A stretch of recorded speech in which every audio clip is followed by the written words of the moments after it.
Part 14, August 1976. Remus wonders as the train pulls into the station why it is he's wearing a scarf in August. Ostensibly, he knows why he's wearing a scarf. His mother thought the train ride might be cold, or it might be unseasonably chilly in Devonshire, or he might need to strangle a serial killer on the train and a scarf would come in handy.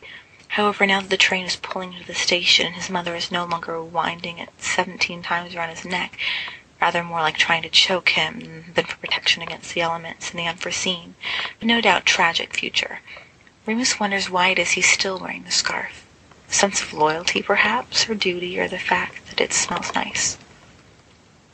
All right, Lupin, he tells himself. Don't look too eager. The Potter family's nice, but they're not that nice. He slides a very subtle glance out the window, the slowing movement of the station, a few families here and there waiting for relatives they no doubt despise, a small fat man with a very large hat, a group of young wizards trying to look muggle and failing. No Potters yet. Remus unwraps and rewraps and unwraps and rewraps his strange chocolate. Stop being nervous, he repeats mentally for the 1000th time. These are nice people who will not eat you. They will have put dung moms in your bed. But they are nice people who will not eat you. The train grinds to a halt, shaking awake the worn-looking old witch in the seat across from him, who stretches hugely and favors him with a toothless grin. Up for the halls, my boy? She says in a voice like ancient paper. Yeah, Remus says, trying to smile at her while simultaneously scanning the platform for the still silent Potters and giving him eye strain. Don't touch any of the sheep, the old witch warns. I've read about holiday makers touching our sheep. He never hurt anyone as sheep. After giving him one long, narrow look, full of deep accusation, she falls promptly back asleep. I won't, Remus says, speaking carefully so as not to wake her. With one last befuddled look, he grabs his suitcase off the rack and scurries out. The platform is shrouded in steam. Remus tries not to look as if he's looking, but his heart is beginning to sing, or his stomach is beginning to rise. One of the very unmuggle boys is giving him a withering look, and Remus doesn't blame him. His train chocolate is beginning to melt in his pocket, and he supposes a large dark stain on his trousers and the fact that he is still wearing a large prickly scarf, which has no doubt given him heat rash, is doing nothing to recommend him. Your pants squelch, but there is nothing to be nervous about. Remus chews his thumbnail. He removes his scarf. Your face is covered in large, wool-induced boils, but there is nothing to be nervous about. Remus wonders if a napkin can help the mess in his pocket. He sticks a finger in. Chocolate is always good, no matter how gooey. Now there is chocolate on your heat boils. And what is that man looking at anyway? Has he never seen a madman before? But there is nothing to be nervous about. Smile, Sirius says loudly from behind him. The camera flash goes off. He wants to preserve these delicate, tender memories, James explains. I'm blind, Remus says. Will you look dashing, Sirius says. Is that chocolate in your pants, or are you... Well, it's very hot, Remus mutters irritably. That explains the limpness, James says knowledgeably. The camera flashes again. Remus switches. Is that really necessary, Sirius? Yes, Sirius says. I couldn't really see the stain in the last one. It's quite something. Do you want to borrow some trousers?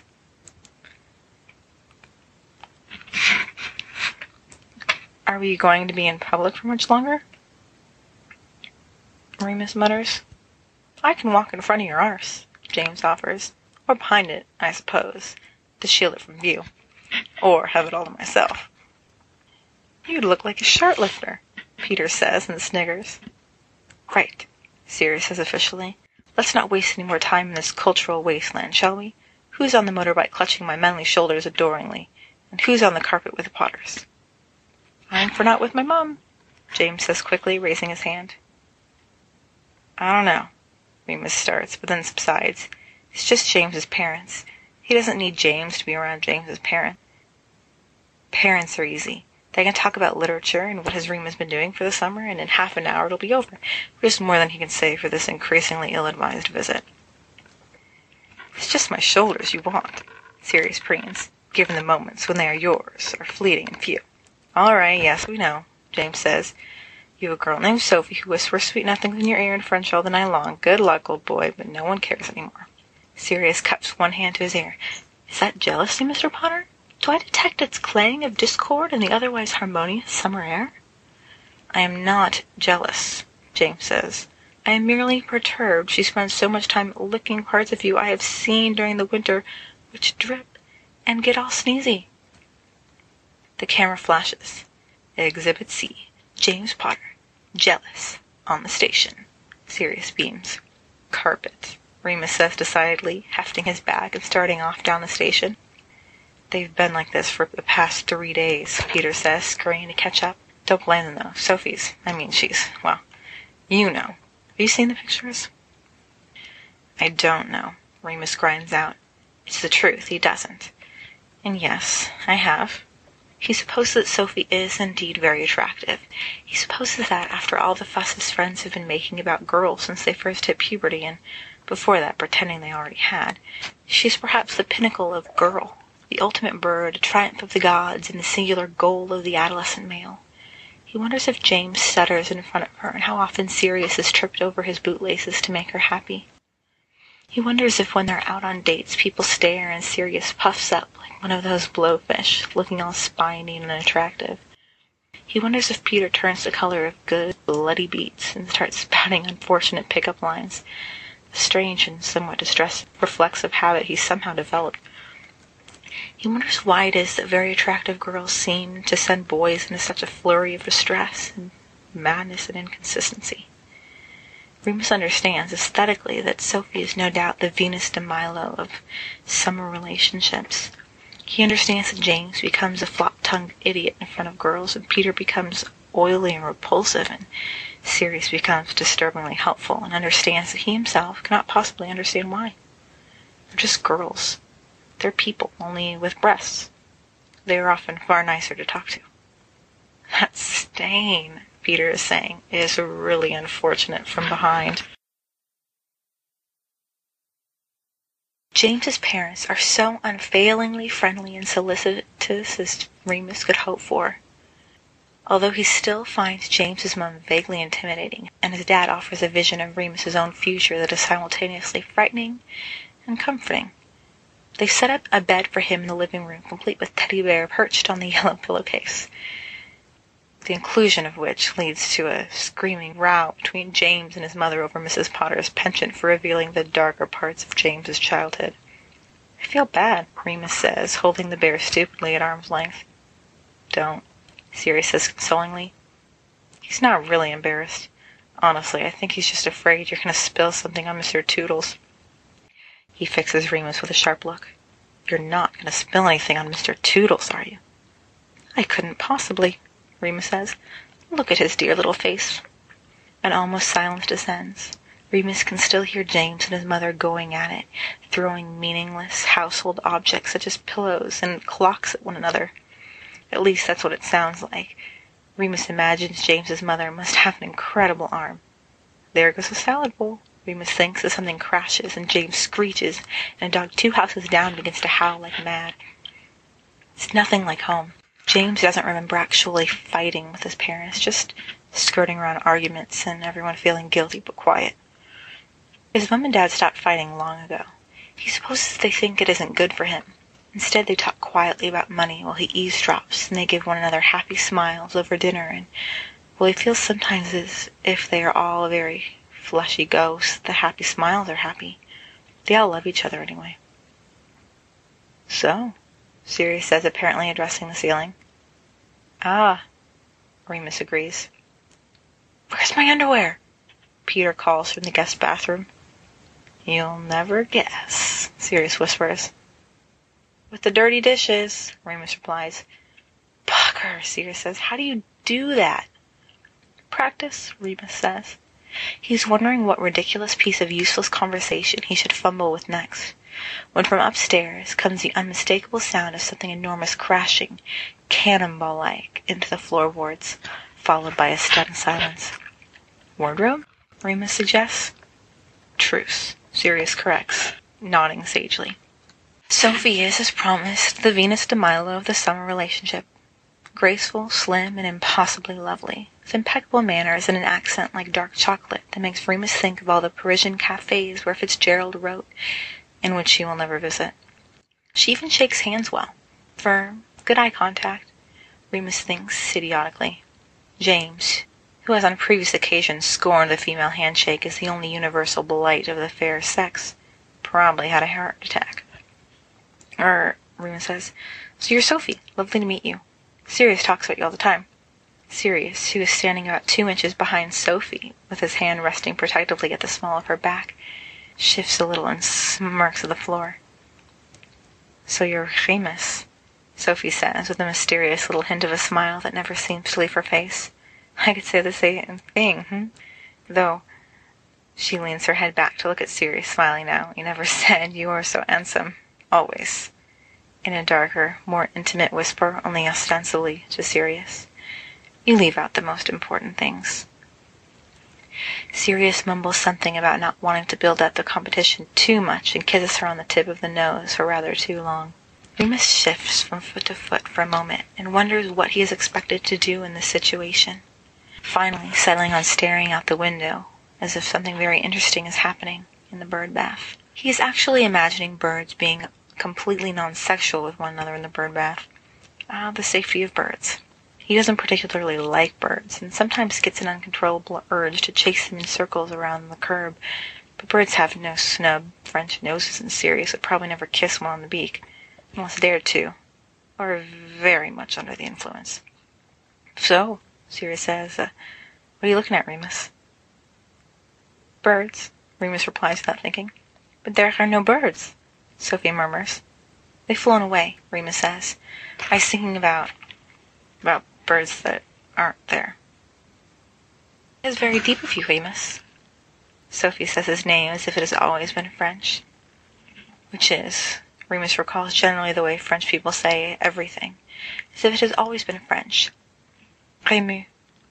He wants to remind her that he does actually have an S at the end of his name, and he likes it, but her eyes are so dark and round and surrounded by thick, long lashes and full of feminine shadow that it distracts him before the words form. "You did not tell me your friend watches birds that are not there." "I watch birds that are not there," Sirius says quickly. "All the time." Sophie says, one eyebrow raised. Remus realizes then that he likes her. He doesn't want to kiss her or suck on her nose like Sirius was doing before, nor does he want to get clumsy around her like James or drool in his sleep about her like Peter. But despite himself and against the natural order of things, Remus likes the French girl who has come into his life and stolen his friends. It is mind-boggling. Something is wrong with him. He wants her to tell him about France. "So," Sirius says again. "Birds," Remus says, which is not exactly what he means to say. He can now, having already said birds, think of 20,000 things to say, including in suave tones, "So, Sophie, where in France did you say you were from?" Because she hasn't said yet, and that would lead to a conversation, which is what normal people have with each other. But now he said birds, and she's smiling at him like he's insane, which he supposes is not too far off from the mark. He wonders for a brief, panicked moment. This is what it feels like to be James all the time. "Rému," Sophie murmurs. She slips her arm into his and puts a small, cool hand on his shoulder. "Would you like to walk me to dinner?" "Now hang on a tick," Sirius indignantly yelps, but Sophie half turns and puts her hand on his cheek and whispers something in his ear, and he subsides, though still twitching a little. Remus says, concerned and bewildered. "No problem," Sirius mutters. He glowers at the air just beyond his ear. "I told you. House on fire." "Well, she likes you," James leers in a voice heavy with suggestion, when he and Remus and Peter are playing Exploding Snap in his bedroom after dinner, and Sirius and Sophie are saying their lengthy goodbyes downstairs. "Tell you what, Mooney, you play your cards right, and you could be in for a little canine threesome." Remus's hand explodes at his head. "Is my nose still in my face?" is the first thing he thinks to ask. Cards, when flying his flesh, are apparently very sharp. "Large as ever," James informs him. Tough luck. Remus winces and sets about picking up his cards, trying not to show the intensity of his wounds. If you listen hard enough, Peter whispers, you can hear the sounds they make. They're very wet. The sounds that they make. It's wonder their lips are still, on their own mouths. Peter, James says, that's truly disgusting. Remus opens his mouth and adds something to that, equally horrified, but James holds a finger to his lips. The universal sign for, shut up because I want to listen. Tomorrow, Remus is going to buy earplugs. Today, Remus is going to hide in the bathroom. Bathroom. Remus mouths and flees for the sanctuary. Unfortunately, the bathroom is filled with feminine products from Sophie, all neatly arranged and smelling attractive, and Peter's mess and wet towels and steam from someone's recent bath. Remus sits on the toilet with the seat down and dabs his nose delicately with a wad of tissue. The echo of kissing sounds, smacking and sucking and pulling and licking, bounce over the tiled walls. This is not how Remus ever expected his vacation in Devonshire to be. He thought it would be fun, full of the things James and Syndarys did together, she will never understand, but will always be fascinated by. He thought there would be pranks and James's mum's cooking and parading around naked all day long in the heat, scaring the neighbors. Even random acts of exhibition are preferable to hiding in the bathroom while his hair puffs in the humidity. Can it be possible to spend 3 weeks feeling always as if there is a melted chocolate bar staining the seat of his trousers? Apparently, there are worse things, which Remus realizes when he stumbles yawningly into the bathroom on the morning of the 4th day to find Syndarys climbing out of the shower in typical après-shower couture. Ah! Syndarys yelps and promptly falls into the bathtub. Sorry! Remus chokes out and then stands frozen to the spot like a complete arse for what feels like about an hour, hands useless at his sides, squinching his eyes closed. There are the wet, slippery sounds of someone climbing out of the tile, and Syndarys' voice, breathless, says, Merlin, I thought you were James's mum. Remus feels like James's mum. Right, he says, feeling leaden. Sorry, I just didn't realize anyone was in here. It's kosher, Mooney. It's just us. If we'll see each other in the all together, no harm done. Syndarys' words trip over each other, magnified by the tile walls and the steam that heats Remus's face and curls the tips of his hair. In the all together, in the all together, in the all together becomes, I am naked. I am naked. I am so naked. Remus cracks one eye open. Syndarys, in the absence of any towel within arm reach, other than the one Remus has swung around his neck, has wrapped himself in the shower curtain. A little yellow duck decal rests neatly between his thighs. Remus feels a bubble of hysteria clawing at his throat. Right, well, now use the shower when you're done, Remus says, clawing behind himself for the doorknob. It's yours, Syndarys whispers. Ha. Thanks, Remus says, and then suddenly falls backwards as the door opens behind him, apparently of its own accord. Oops. James's mother exclaims cheerfully, raising her eyebrows. Excuse me, boys, didn't mean to disturb. It's eggs for breakfast. No one minds scrambled, do they? Remus gapes at her, willing his mouth to make words. I love eggs, Syndarys says from behind him. At least he sounds much like Remus feels. I love all sorts of eggs. I love scrambled eggs, I love deviled eggs, I love fried eggs. Boiled scrambled, I already said scrambled. That's just the way I get about eggs. Wonderful eggs, delicious, can't wait. Well, hurry down before they get cold, Mrs. Potter scolds, waggling her expressive eyebrows at them. Remus opens and closes his mouth several times and finally makes a sound like but Mrs. Potter is already gone, closing the door behind her. Remus reaches carefully for the doorknob, turns it, pushes out. Nothing happened. It swells, Syndarys says in a hollow voice. The door, sometimes with the water. Ah! Remus groans and pushes again. There's a very long silence. Here, Syndarys says at length. Let me. Still clutching the shower curtain across his legs, he edges across the bathroom. Remus flattens himself against the opposite wall, feeling very distant from his own body. If ever there was a time for an out-of-body experience, he thinks, he can imagine himself, watching himself, the expression on his face, Syndarys about to pull the shower down, and James, his mother, skipping merrily down the steps, not actually wondering why her son's two friends were in the bathroom together, until she starts cracking the eggs, and her hand clenches spasmodically, and one poor splurty egg explodes all over her face, and she gets salmonella poisoning from somehow breathing in raw egg, and has to be taken to the hospital, and Remus uses the commotion to run away to the forest, wherever that is near Devonshire, to take it up with the birds, who never take showers and are always comfortably clothed in feathers. Sirius turns the knob in the other direction. That explains everything. The door opens in a blanching little creak and swings open. There you are, Sirius says, regarding the ceiling fixedly. Open. Thanks, Remus says. Have a good shower. You should maybe lock the door next time. Your duck is slipping.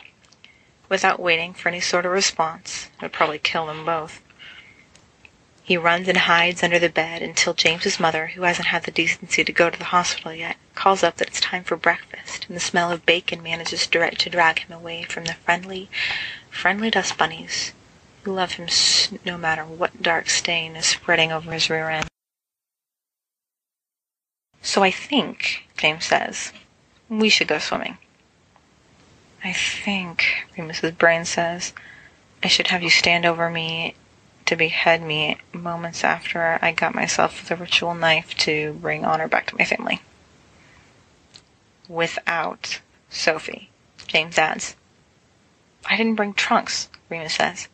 Nothing to swim in. Have to stay home. Sorry. Terrible. Have fun without me. Marauders, James says firmly, do not need trunks. Marauders, Remus's brain says firmly, are going to be one less after I drown myself. All right, Remus's mouth says. So, says Sirius, skipping into the room and rubbing his hands together eagerly. What's on the menu for today? What kind of daring exploits are we going to cook up? I have to work tomorrow night, so it can't involve mutilation or my hair. Other than that, I am hungry for adventure. Sophie's busy tonight? Peter asks innocently. Sirius deflates slightly. She's having a girls' night with her cousins, which apparently is not at all in real life the way it is in my imagination. Don't let that stop you, Peter says encouragingly. Sirius gives him a look. We're going swimming, James says. Stop being so pornographic. Cousins, what's wrong with you? In any case, we're going swimming. Fantastic, Sirius said with great enthusiasm. Swimming, finally. Tonight's the first time it hasn't rained in ages. I hate it when I can't go 3 hours without being soggy. Can we go to that place at the bottom of the pasture where we went last year? Oh, James, and can I make a pair of trunks from you? I don't have any. Sirius, when do you wear trunks? James says, utterly bewildered. Last year you said, and I quote, trunks are for elephants and the unmanly. Who are you? Where's the Patfoot I know, waving it about all over the place and scaring the birds? Well, I've got a bird of a different sort now, Sirius says, going rather red. Can't just run around sharing the wealth with everyone willy-nilly. Well, I haven't got an extra pair, James snaps irritably. So you're just going to have to go willy-nilly the way you always do, like normal people. Both of you, he adds, pointing an accusing finger at Remus. Honestly, clothes. What's next? Never thought you'd lobby for clothing, Peter at Sirius, reprovingly. Everyone's gone mad except for me. And me, James points out. You'll be mad once we go back to school, Peter explains. True, James says, but at least you'll never betray me by wearing trunks to go swimming. Naked, all the way, Peter agrees. Remus wilts like a squashed balloon. Looking forward to it, Sirius says. Really. Remus holds his towel strategically in place. James didn't let him bring a book. It would have been much more subtle, just as useful, and Peter wouldn't be giving him strange looks every 2 minutes, for which Remus will always harbor a quiet and powerful resentment. James and Peter looked so comfortable, naked, carefree, frolicking. Well, perhaps not frolicking, more like eating sandwiches and waiting for the water not to shrivel their skin off with the cold. But if they wanted to frolic, they would. If Remus wanted to frolic, he would trip over his strategic towel and break his neck open upon the rocks below. Luckily, if Sirius wanted to frolic, he would have to come out from behind that tree first, and it doesn't seem as if he'll be doing that anytime soon. Come on, Pads, James yells through a mouthful of turkey. It's not like we've not seen little Sirius before. What's wrong with you? Are you covered in boils? No, Sirius says from behind the tree very carefully. He actually sounds as if he's considering his words, just so unserious that it's actually a little bit frightening. No boils. Well, then what is it? James moans. He flops to the ground in exasperation. I hate you right now. I'm eating your sandwich. Unfair, Sirius says, a voice followed by some mysterious rustling. It's just that I've no particular desire to freeze my nadgers off in some icy Devonshire sludge. Thanks loads. Last year, James mutters as he stuffs half of Sirius's sandwich into his mouth, you were frolicking in the sludge without half a care for your precious nudgers. Last year I was the only one who would miss them if they were gone, Sirius says with dark, lecherous amusement. I hate the French, James confides in Remus. What the hell are you doing with that towel? Remus begins, but is cut short by an explosion of rustling behind Sirius's tree, followed immediately by Sirius's grand entrance. Ta-da! He says. He throws his arms out wide. Well, James says. It does seem as if you found the world's largest leaf for the world's smallest prick. Congratulations, Sirius. I disown you. Disown. You are dead to me. I am eating all your sandwiches, and dead people don't need them. Remus begins to classify the leaf. Some sort of bush leaf, perhaps an odd spiny edge and browning slightly. Perhaps it's from some rare kind of fern, or another form of plant life that will cause Sirius's nadgers to break out into uncontrollable rash. It's not as cruel, but heartening. What are you smiling at, Remus? James mutters. Turn your towel into a skirt. Next thing I know, you're going to wrap it around under your armpits and get shower shoes and one of those little head towels and start singing operettas. He does that already, Peter says, munching an apple. Remus loves his operettas. You can hear those? Remus asks, mildly horrified. Moody, Sirius says pityingly. We can all hear those. It's not at all fair, in Remus's opinion, to be condescended to by someone wearing a leaf of mysterious origin over his bits. Give me those sandwiches. Oi, Peter, do you hear something? James says, staring vacantly past Sirius's bare thigh. I could have sworn I heard the wind rustling. Sandwiches, it seemed to cry. It almost sounded like someone I knew. Before he died. Tragic. Just tragic. Sirius thoughtfully kicks him. James does not respond at all, except to meditatively cram another half sandwich into his mouth and shake his head sadly. Peter sighs and rolls onto his back. What's the matter with us? James demands indignantly, spewing crumbs. A femme and a friend girlfriend. And he points an accusing thumb at Sirius. Maybe this is what happens when you leave behind childish things and enter the tangled forest of adulthood, Sirius says wisely. Peter shakes his head. Don't think so. Moon is mature and he doesn't wear leaves over his bits. Yet, Sirius points out. You'll all be doing it next season. It's all over Milan. The wind is insinuating it knows more about the latest fashions because of his girlfriend. Let us remind the wind how smelly it is in Paris, and see what the wind has to say, that as I eat his second sandwich, which is, if that's even possible, better than the first, James says, and promptly stuffs in more sandwiches than should be allowed to fit past his teeth. The wind is merely pointing out, Sirius mutters, that when certain sandwich stealers of ill repute went about crying great pearly tears of woe and misery that this redhead, what's her name again, didn't love him for all eternity, we were all very understanding of just how boring he was. No, the wind was not, James replies. He doesn't turn around now, focusing vaguely on the water. In fact, the wind once told me that if I didn't stop whining and turning splotchy, I'd have to take it up with the bathroom ghosts and cry forever in a toilet bowl. As the wind didn't want to have anything to do with me now, I'd become an unsavory, moping little girl. I remember that one, Peter says. Hey, can I have the other half of his last sandwich? He's dead. Dead and gone, James says. And the sandwiches he left to us with his last shred of sanity. Remus really wants his book.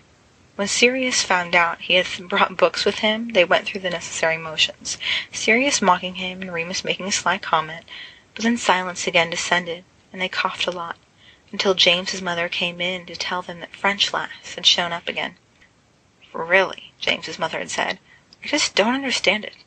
None of us even speaks French." "I wish I had a book," says Peter after a few silent moments, and it suddenly strikes Remus that perhaps things are even more dire than he was. On the 7th day, he wanders into the kitchen to find Sirius and James looking stunned at the kitchen table. James is holding a letter in his right hand and something glittering in his left. Sirius is staring at him as if he sprouted tentacles out of his face. At Remus's entrance, both pale faces turn to him. "Merlin's balls," James says. Sirius's mouth opens and closes again. Remus stares from one to the other of them, growing increasingly panicked. "What? What's happened?" "James," Sirius croaks and makes a vague gesture toward the paper in James' shaking hand. "James, he's... "Are you dying?" Remus asks. "Sick? Joining the army? What's happening?" "Head boy," James says suddenly. The word is exploding out of him. "Dumbledore just written me and told me I'm head boy, which makes absolutely no bloody sense whatever. We thought it was for you, so we opened it. Sorry about that. But no, it's for me, right here. It says James Potter, and that's my name, not yours." Remus stares between the two of them, not sure whether to be relieved or somewhat pained. He never actually wanted to be prefect to begin with. He'd always assumed James would be, but keeping the badge shiny and well-polished did give him a sense of purpose. Upholding order because he had to was also, of course, much easier than upholding order because he wanted to. Being a prefect gave him an excuse to practice lifting one brow just enough to let Sirius know that was a bad idea, or this was something he couldn't in all good conscience allow. Being a prefect, of course, also meant that one day Remus might very well be head boy, if precedent was anything to go by, and Remus had been wondering about that. The idea of it is very nice, of course. It would give him more of an opportunity to keep the natural order of things, to orchestrate just the right balance. However, with that responsibility would inevitably come power. Remus knows he doesn't have the people skills to wield such power. He would have to talk to everyone, probably all the time, about their problems and tell people what to do and when, and well, he would know what to say. Actually, saying it would be a much more complicated proposition. "Congratulations," Remus says, breaking out into a true smile. "Congratulations, James." "Ah," James says, a long exhalation of startled air. "I'm not angry," Remus says quickly, to preempt the question. "Head boy," Sirius echoes. He looks, if possible, more shocked and terrified than James does. "You're meant to be head boy. What are we going to do with him as head boy? We can't have two of you being responsible at once. You're head boy?" He turns to address James at this last, in utter bewilderment. "I don't know," James wails. "Who's head girl, does it say?" Remus asks. "James, this is really exciting. Stop looking like a fish and get excited about it." "It doesn't," James says robotically. "How am I meant to get excited? This is a mistake. This is the worst mistake ever made." "I bet it's Mafalda Hopkirk," Sirius says. "Congratulations, Janie." James makes a noise like a small animal dying and collapses to the table. "I can't bloody believe this," Sirius mutters. Remus sort of wants to hit him. No, actually, he really wants to hit him. A gigantic wooden mallet, perhaps. Or a frying pan. Or a dictionary. "James," he says, pushing this urge aside. "It's really fantastic you being head boy."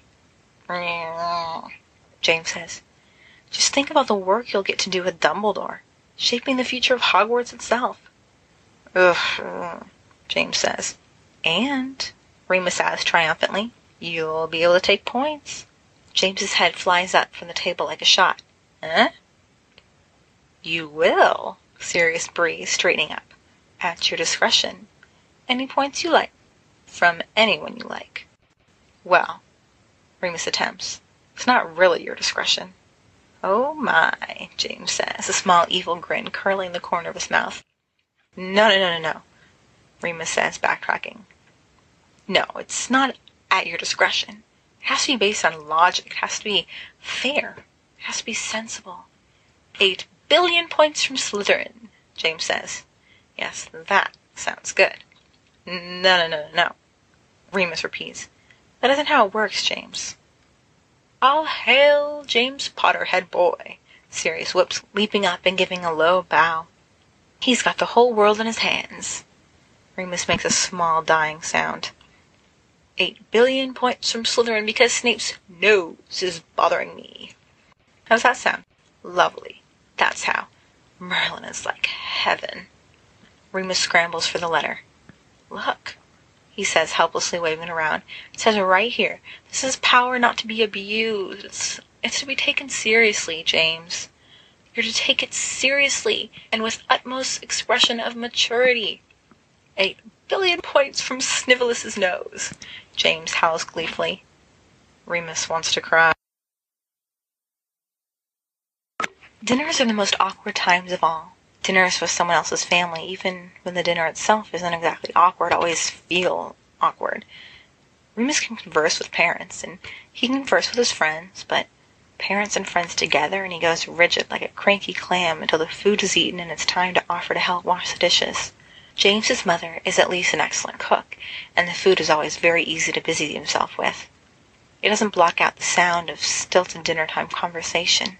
James's mother soliciting information, and James sliding lower and lower beneath the table, and on this their 8th night together, Sophie being very, very charming over her piece. So now the chic Parisian witches are wearing these pink hats, and no one knows it is because I am playing this trick on my sister. Sophie finishes, grinning, and James's mother dissolves in whoops of laughter, rather more boisterous than the situation requires. James's father even gives his little cough of a laugh. Sirius shines a little grin on her, his hand creeping uncomfortably high on her brown thigh. Oh, James's mother says, wiping tears of mirth from her eyes. My goodness, Sophie, having family in high fashion must be just thrilling.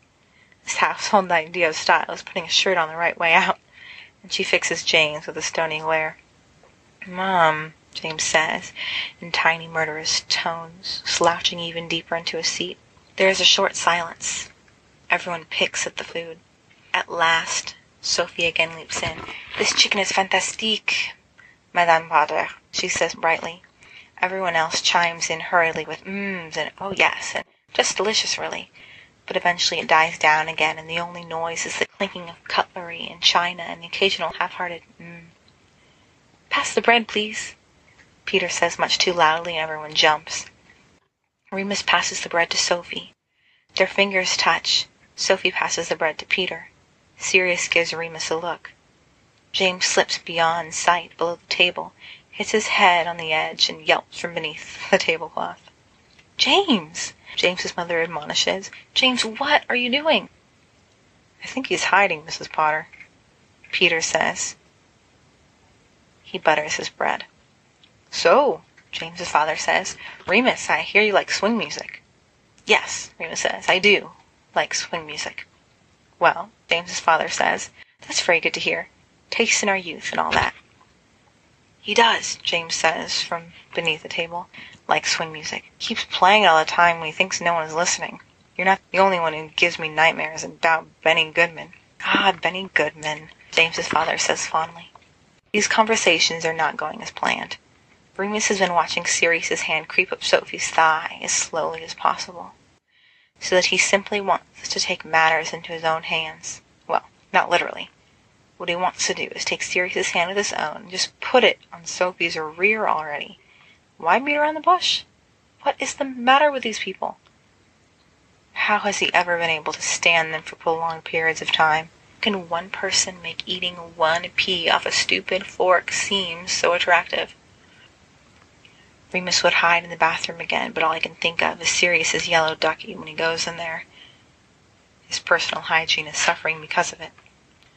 Next to him, Sophie suddenly makes a shocked, pleased little noise and slaps Sirius's hand. Everyone looks up.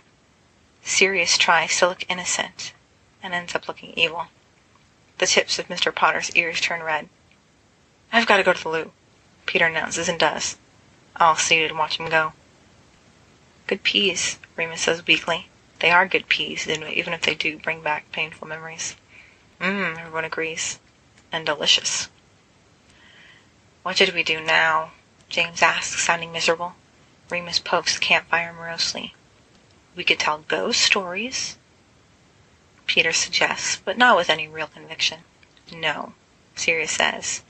It wouldn't be the same outside the shack. Mooney, how are these tomatoes? Remus stares at them. They look, he thinks, like small dead livers. There is nothing remotely appealing, or boy's own adventure about them. One of them pops half-heartedly. They're coming. We could play Guess Who's Got No Trousers, James offers. That game's always good for laughs. It's always serious, Peter points out. It might not be, Sirius says rather lamely. Sirius hasn't got any trousers, Peter says. Damn. Sirius scowls. Well, yes, you win. That was fun. You don't think anything's fun without Sophie anyway, James mutters. Especially not having trousers. James is jealous that I'm getting snogged within an inch of my life on a regular and most exhilarating basis, Sirius explains. This is why, children, he's acting as if his underwear is too tight. It doesn't mean he doesn't love you. He does. And doesn't mean I don't love you either. You know I always will. It's just that sometimes a man's eye wanders.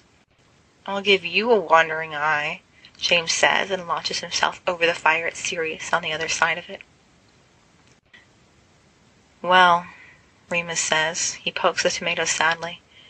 These look disgusting, don't they, Peter? I hate it when Mum and Dad fight, Peter sighs. Do you think they'll separate? I think we should separate them, Remus replies. That must hurt. Sirius is resilient, Peter points out, even if that stick was very pointy.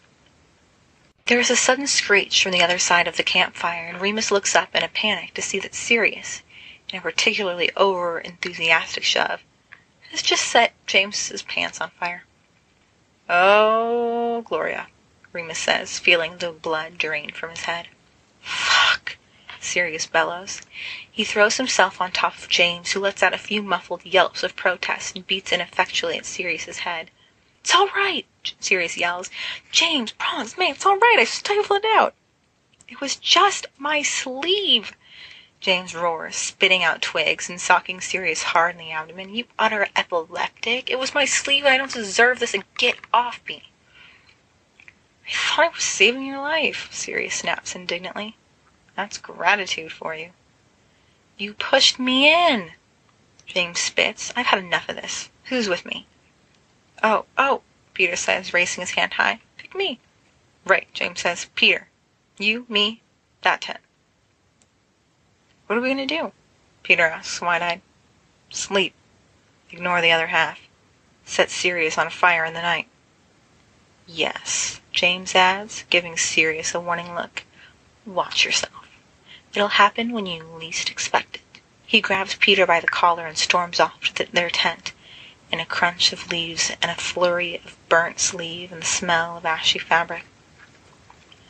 Just you and me now, Sirius mumbles. He brushes the twigs out of his hair, not quite looking up. Just you and me and the tomatoes. I think I'm going to throw the tomatoes out, Remus says. I mean, they're really not coming along and they smell funny and I can't imagine eating them. I don't even really like tomatoes all that much, so. Now, why? Remus explodes. Why would you do something like that? I said it's you and me and the tomatoes, and why would you throw the tomatoes away?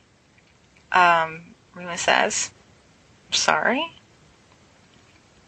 Sirius lets out a long huff of exasperated air and says, Never mind. Just never bloody mind. I'm not minding, Remus says, increasingly bewildered. Fine, Sirius replies darkly. For a moment they sit in silence, Remus still holding the pan of humiliated tomatoes awkwardly away from the flames, unsure of what the next move should be. Just throw them out, Sirius says at length, apparently speaking to the fire. They're no good. Not adding anything to the company. Good, Remus says, relieved. He flips the pan unceremoniously upside down. The tomatoes flub pathetically to the ground. That was a wasted opportunity. You should have really flung them right into the trees. Used the pan like a catapult. The pan was hot, Remus explains. If I'd used it like a catapult, I'd probably have burnt myself. It's so boring, Sirius mutters. He says it like, you're so boring. Remus stares at the humiliated tomatoes, burnt around the edges, soggy in the middle, left to die in the grass. He feels suddenly, irrationally bad for them. It's like throwing away an old toy. He puts the pan down. Sorry, I'm boring, Remus says. Sirius stares at him. What? I'm sorry. I'm burnt around the edges and soggy in the middle like these tomatoes, Remus tries to explain. The words are coming out, lunatic. The usual bubble of panic at his inability to communicate like a normal human being doesn't rise in him. He only feels worn and dejected, and the seat of his pants are covered in grass stains and chill, nighttime dirt. It's hard to feel wounded pride when your rear has been asleep for over 3 hours. I tried to cook them, he says. I tried, but I'm only good with cheese toasties and unwrapping chocolate. You're not boring, Sirius snaps. You know who's boring? James is boring. You'd think he was the one you kissed, Remus says without thinking, from the way you're acting about it. Mistake. Remus's brain howls not a moment later. Abandon ship. Run for cover. He'll set you on fire next. Sirius looks as if he's forgotten how to use his face. It's more than a little frightening. After a moment he says uncertainly, Mooney, about that. There isn't an about, Remus babbles. There is no about to that happening, because we weren't talking about it. It is that of which we do not speak. I'm sorry. I didn't mean to. It was just the tomatoes and you being an assault. It's just, so serious and unnaturally high tones, talking over Remus's insane dribble. I wanted to tell you I didn't mean for it to be a thing. It was just, it was 7th year and I thought you weren't going to come for the summer and I didn't mean to, make it a kiss. I'm really, really sorry. I didn't want you to take it like that. You're my best mate. I mean, as an obvious afterthought, obviously James is my best mate, but you're Mooney. It would be weird. And you must think it's weird and also scary. And so I keep thinking you think it's weird, and so I get weird about it. It doesn't have to be if we both decided it shouldn't be, right? Remus says. One tomato gives a last despairing pop beside his knee. That didn't make any sense, Sirius says miserably. Did it? Look, can we just stop being so twitchy about it? It's only a kiss. It's just misplaced something or other that I'm sure you've read about. I didn't mean to say anything by it. It's the dormitory situation, Remus says automatically. That's what it is. I've read about it before. We spend so much time in close proximity to one another, and besides, you're always calling me a girl. Their hormones get confused. Well, that's not it entirely, but generally that's the idea. Happens to a lot of people, all the time. Doesn't mean anything. Could have happened to anyone, Sirius agrees.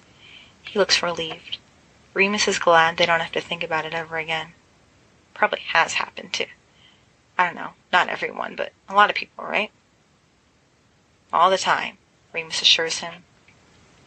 That's what the book said. Books never lie.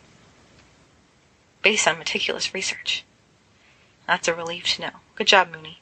Sirius leans over and pats him on the shoulder. Remus wonders if now they can do a better job of just forgetting it ever happened.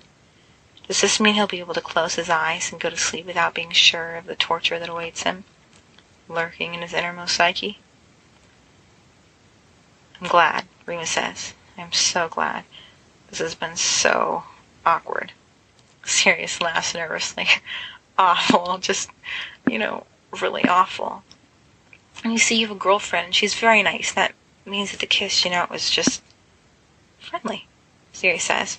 A friendly kiss. Girls do it all the time. Sophie says, but she just might be having me on, getting me all revved up. I'm her little engine, that sort of thing. I'm glad, Remus says again. A few crickets actually chirp. Sirius says, I should probably apologize to James for lighting on fire.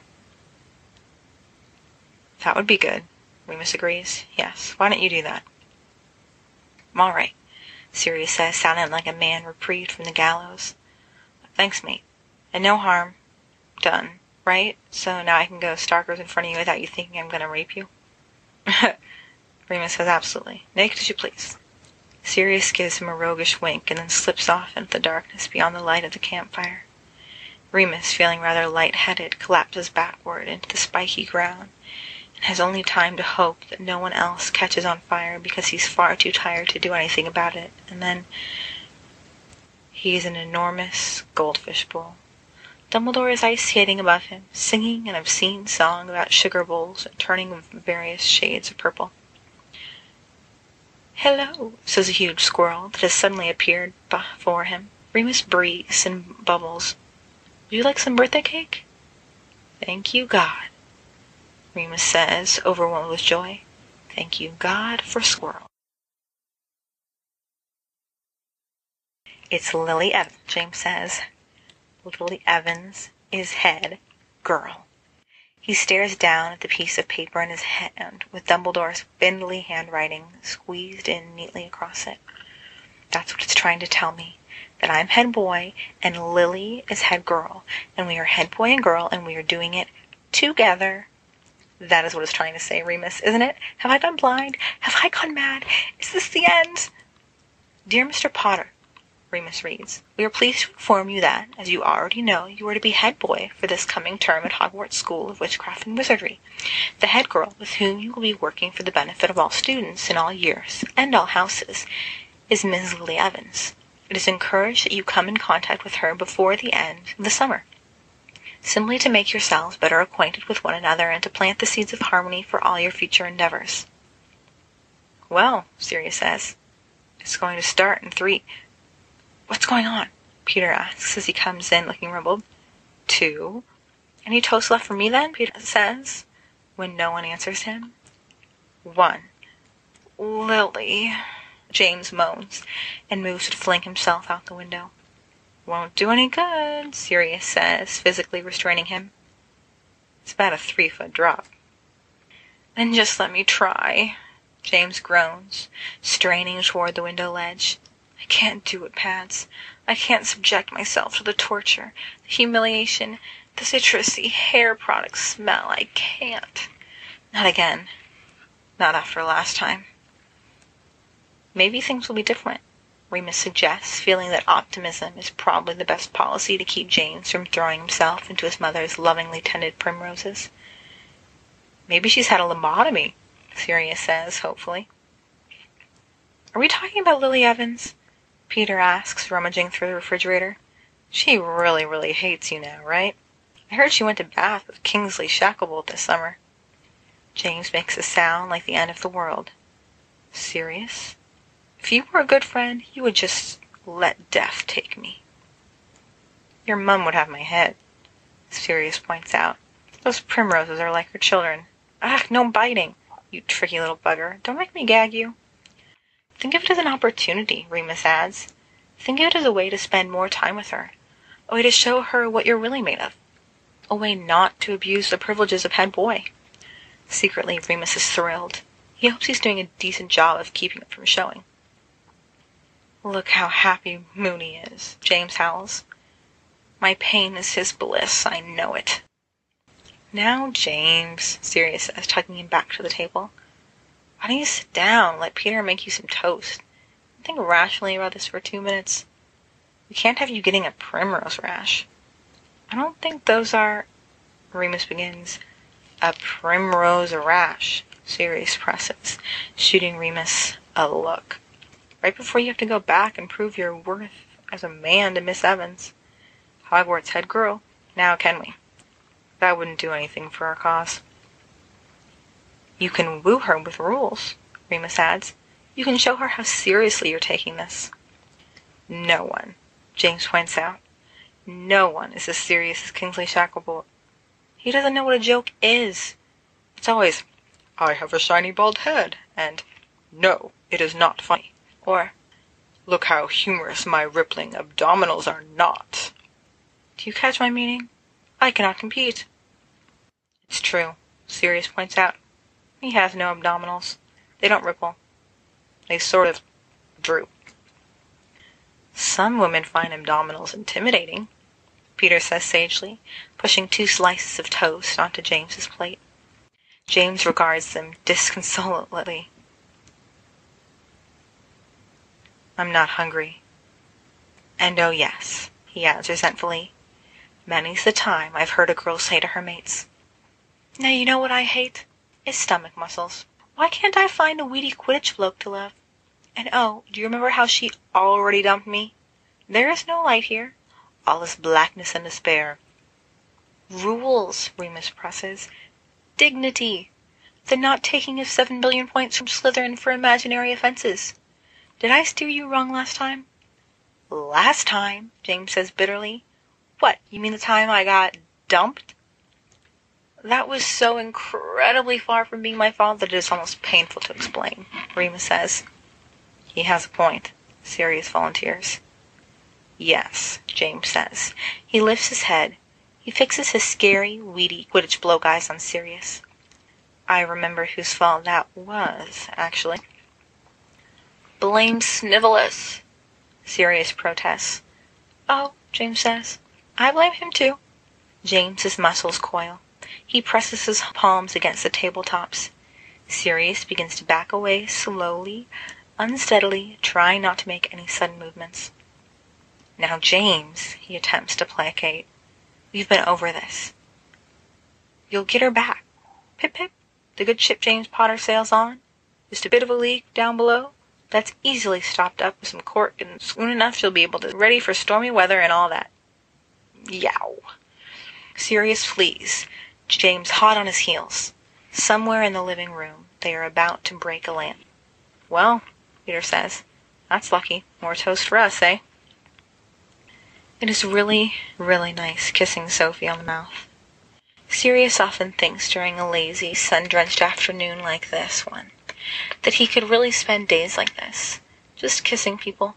Groping is nice too, obviously, and getting off, and he loves it when Sophie puts her hands at the small of his back or runs her fingers up through his hair, but really he loves kissing pretty much more than anything else.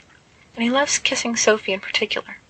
Her mouth is soft, a little sticky or slippery with lip gloss, and she makes pleased little sighing noises when he nudges up against her, or runs his fingers over her hip, or slides his mouth in sideways over her chin and cheek, a habit which some girls, to his bewilderment, seem to find sloppy. Alice Pruitt once informed him that it made her skin feel like cardboard. He pushes his knee in between her legs, steadying himself just so against the warm grass, and she spreads up into him, hitching her skirt up a little farther over her thighs. Sirius can let himself drift away, lulled by sun and Sophie's warm mouth and warm body and the drone of insects in the hedges.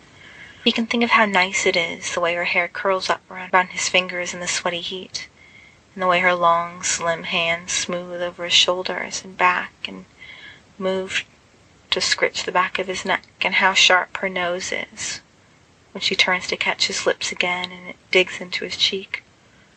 He can think how lovely the Potter's backyard is, and how empty at noon, and how the sun feels against them and doesn't have to listen to himself after.